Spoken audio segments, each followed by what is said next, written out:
5 powerful price action signals को देखेंगे जिसकी हेल्प से हम अपने ट्रेडिंग को प्रॉफिटेबल बना सकते हैं। और प्लीज़ अगर आपको वीडियो पसंद आए तो वीडियो को एक लाइक ज़रूर करें और अपना फीडबैक हमारे साथ कमेंट के माध्यम से शेयर करें। First, acceleration and deceleration with long wick candle. यहाँ आप देख सकते हो मार्केट इस लेवल तक ऊपर जाता है, फिर यहाँ से रिवर्स हो जाता है। तो यहाँ हमने एक रेजिस्टेंस लेवल ड्रॉ किया कुछ इस प्रकार। नेक्स्ट, प्राइस वापस इस लेवल को अप्रोच करता है। अब आप प्राइस के मोमेंटम को ध्यान से देखिए। जब प्राइस यहाँ से चलना शुरू किया था तो बड़े कैंडल्स बन रहे थे, मतलब प्राइस तेजी से बढ़ रहा था, जिसे हम एक्सेलरेशन बोलते हैं।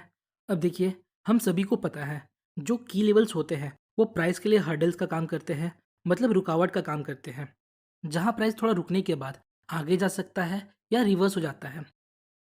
अब देखिए, जब प्राइस अपने की लेवल को अप्रोच करता है तो कैंडल्स का साइज छोटा होते जाता है, मतलब यहाँ मोमेंटम लो है, प्राइस अब धीमे आगे बढ़ रहा है। इसे हम डिसलेरेशन बोलते हैं। आपने बहुत बार नोटिस किया होगा, जब भी प्राइस की लेवल के पास मतलब सपोर्ट या रेजिस्टेंस लेवल के पास होता है तो हमें थोड़ा सा पॉज देखने को मिलता है, और इस रुकावट के बाद या तो मार्केट रिवर्स हो जाता है या सेम डायरेक्शन में फिर कंटिन्यू करता है। बट की लेवल्स के पास मार्केट थोड़ा रिएक्ट जरूर करता है। तो कैसे कंफर्म करें ये रिवर्स होगा या कंटिन्यू करेगा? ये बहुत सिंपल है। अगर हम रिवर्सल ट्रेड प्लान कर रहे हैं तो यहाँ हमें रिजेक्शन कैंडल्स को देखना है। नेक्स्ट, यहाँ हमारे पास एक लॉन्ग वीक रिजेक्शन कैंडल है।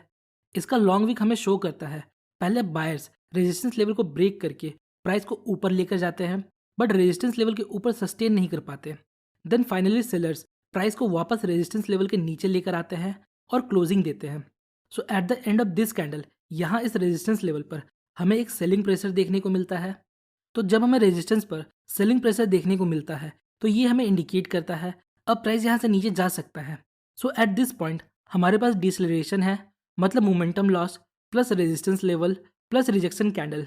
नाउ अब हम कंफर्मेशन कैंडल का वेट करेंगे। अगर फर्दर कैंडल इस रिजेक्शन कैंडल का लो ब्रेक करता है तो हम यहाँ सेल कर सकते हैं। आइए एक और एग्जांपल देखते हैं। ये हमारा सपोर्ट लेवल है। नेक्स्ट, प्राइस वापस इस सपोर्ट लेवल को अप्रोच करता है, फिर मार्केट एक्सेलरेट करता है। देन जैसे ही प्राइस सपोर्ट लेवल के पास पहुंचता है हमें डिसलेरेशन देखने को मिलता है। नेक्स्ट, यहाँ हमें मल्टीपल रिजेक्शन कैंडलस्टिक देखने को मिलते हैं जो हमें बताते हैं sellers multiple time support level को ब्रेक करके प्राइस को नीचे ले जाने की कोशिश करते हैं बट फेल हो जाते हैं। नेक्स्ट, यहाँ हमें एक बायर्स कंट्रोल बुलिश कैंडल देखने को मिलता है।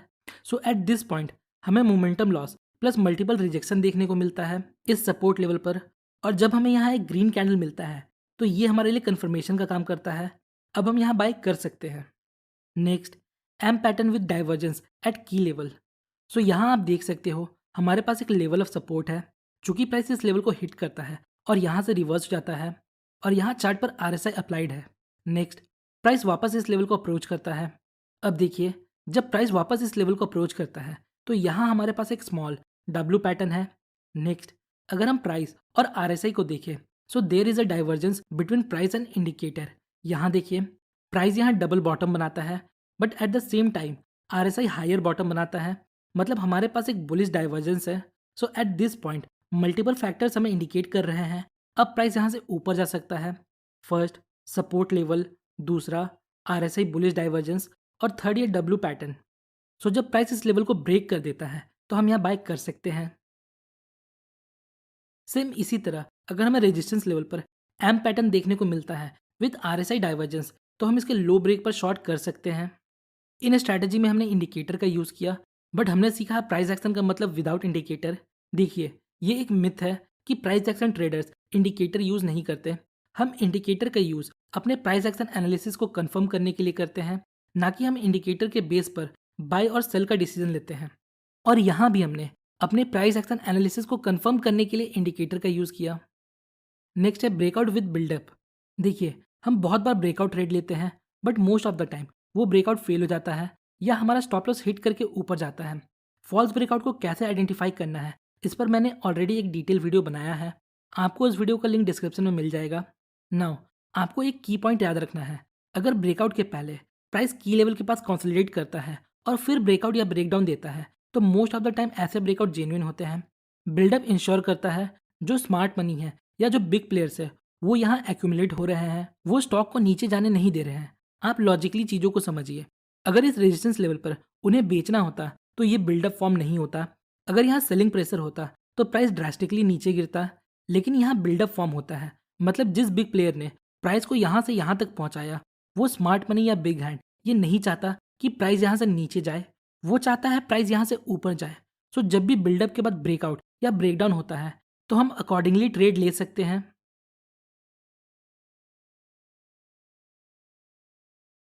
नेक्स्ट, कभी कभी हमें पोस्ट बिल्डअप देखने को भी मिलता है, मतलब जो बिल्डअप फॉर्म होता है वो ब्रेकआउट के बाद होता है। ऐसे बिल्डअप और भी ज़्यादा स्ट्रांग होते हैं, हम इनमें कॉन्फिडेंटली ट्रेड ले सकते हैं।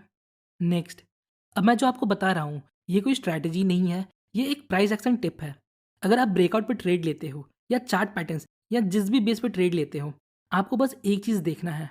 सपोज आपको 1 आवर टाइम फ्रेम में एक बाय सिग्नल मिलता है, तो ट्रेड लेने के पहले बस इतना देख लीजिए, आपके एंट्री पॉइंट के आसपास कहीं बड़े टाइम फ्रेम का की लेवल तो नहीं है, क्योंकि बड़े टाइम फ्रेम का की लेवल छोटे टाइम पीरियड के लिए स्ट्रॉन्ग हर्डल का काम करता है, मतलब रुकावट का काम करता है। सपोज हम यहाँ बाई करते हैं और इसके जस्ट ऊपर बड़े टाइम पीरियड का रेजिस्टेंस लेवल है। चूंकि छोटे टाइम फ्रेम में हमें ये लेवल नहीं दिखा, तो हमने यहाँ ट्रेड ले लिया, but there is a high possibility price यहाँ से रिवर्स हो जाए। So always mark big time frame की लेवल्स। नेक्स्ट है trend continuation false break. Trending market के दौरान हम प्राइस का की लेवल तक आने का वेट करते हैं। सो यहाँ ये प्रीवियस रेजिस्टेंस लेवल हमारा की लेवल है। जैसा कि हम सब जानते हैं, एक रेजिस्टेंस लेवल ब्रेकआउट के बाद सपोर्ट का काम कर सकता है, जिसे हम चेंज इन पोलैरिटी बोलते हैं। नेक्स्ट, प्राइस इस की लेवल को अप्रोच करता है, बट ये क्या, प्राइस इस लेवल के साथ बिना रिएक्ट किए इसे ब्रेक कर देता है। देखिए, अगर हमें इस सपोर्ट लेवल पर कोई बुलिश सिग्नल मिलता, जैसे कोई लॉन्ग वीक बुलिश कैंडल, तो हम इसके बेस पे यहाँ ट्रेड लेते हैं, but price without any reaction इस लेवल को ब्रेक कर देता है। अब देखिए, ऐसे सेटअप के बाद अगर हमें 90 डिग्री रिवर्सल देखने को मिलता है, मतलब अगले एक या दो कैंडल में अगर प्राइस वापस सपोर्ट लेवल के ऊपर आ जाता है, तो हम यहाँ एक क्वालिटी बाई ट्रेड ले सकते हैं। एंट्री हम तब लेंगे जब एक फ्रेश ग्रीन कैंडल इस सपोर्ट लेवल के ऊपर बन जाए। Next, break and retest with confluence. तो कॉन्फ्लुएंस ट्रेडिंग का मतलब क्या होता है? कॉन्फ्लुएंस मतलब जहां मल्टीपल फैक्टर्स हमें सेम पॉइंट पर सेम इंडिकेशन देते हैं। जैसे चार्ट पर कोई ऐसा पॉइंट है जहां प्राइस एक्शन भी हमें बाइंग इंडिकेशन दे रहा है, जहां कैंडल स्टिक भी हमें बाइंग इंडिकेशन दे रहा है, और जहां टेक्निकल टूल्स और इंडिकेटर का भी सपोर्ट है, उस पॉइंट को हम कॉन्फ्लुएंस एरिया बोलते हैं। तो जब मल्टीपल फैक्टर्स सेम पॉइंट पर सेम इंडिकेशन देते हैं, तो हम इसे कॉन्फ्लुएंस बोलते हैं। एग्जाम्पल की हेल्प से समझते हैं। यहाँ देखिए, मार्केट डाउन ट्रेंड में है, सो हमने इन लोअर हाइज को लेते हुए एक ट्रेंड लाइन ड्रॉ किया, कुछ इस प्रकार। अब देखिए, price multiple times trend line के साथ रिएक्ट करके नीचे आ जाता है, so there is a possibility आगे भी जब प्राइस ट्रेंड लाइन को अप्रोच करेगा तो वहाँ से रिवर्स हो जाए। नेक्स्ट, मार्केट ट्रेंड लाइन को अप्रोच करता है। अब देखिए, प्राइस अभी ट्रेंड लाइन के पास है और एट द सेम प्लेस यहाँ हमारे पास एक की लेवल भी है। नाउ अब अगर कैंडलस्टिक को देखें, तो यहाँ मल्टीपल लॉन्ग विक कैंडल्स है जो इन लेवल्स के साथ रिएक्ट कर रहे हैं। तो इस पॉइंट को हम एरिया ऑफ कॉन्फ्लुएंस बोलते हैं, जहाँ मल्टीपल सिग्नल्स हमें एक पॉइंट पर मिलता है। बट हम सिर्फ इसके बेस पे यहाँ ट्रेड नहीं लेंगे, हम यहाँ एक मिनी ट्रेंड लाइन ड्रॉ करेंगे, कुछ इस प्रकार। क्योंकि ये शॉर्ट टर्म ट्रेंड अभी अप है, हो सकता है प्राइस ट्रेंड लाइन को ब्रेक करके ऊपर चला जाए, इसलिए हम यहाँ वेट करेंगे। अगर प्राइस इस मिनी ट्रेंड लाइन को ब्रेक करता है, तो हम यहाँ शॉर्ट कर सकते हैं। जब प्राइस इस मिनी ट्रेंड लाइन को ब्रेक करता है, तो ये कंफर्म करता है ये जो शॉर्ट टर्म अप ट्रेंड है वो अब एंड हो चुका है। तो ये थे कुछ प्राइस एक्शन टेक्निक्स जो हम अपने ट्रेडिंग के दौरान यूज़ कर सकते हैं। सो होपफुली गाइस आपको इस वीडियो से थोड़ी इन्फॉर्मेशन मिली होगी। अगर आपको वीडियो इन्फॉर्मेटिव लगी तो वीडियो को लाइक और चैनल को सब्सक्राइब जरूर करें। मिलते हैं नेक्स्ट वीडियो में, तब तक के लिए best of luck for stock journey.